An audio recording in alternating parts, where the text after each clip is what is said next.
Дојдовме до најубавиот момент за деновите на општината, а тоа е доделување на стипендиите на талентирани ученици и спортисти.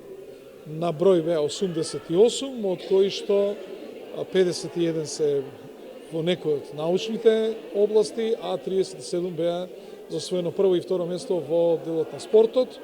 Ги наградивме и на оние што освоија прво место на републички државни првенства, како и на меѓународни првенства, бидејќи им освојуваше на златен медал во Њујорк по математика.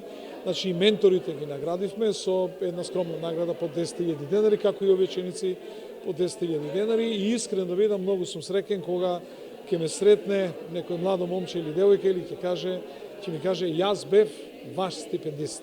Ви сте стипендист на општина Карпош, еве само сме дале потик да стане академски граѓанин и да го поддржиме во отварање на хоризонтите на науката. Хоризонтите на науката се недостижни.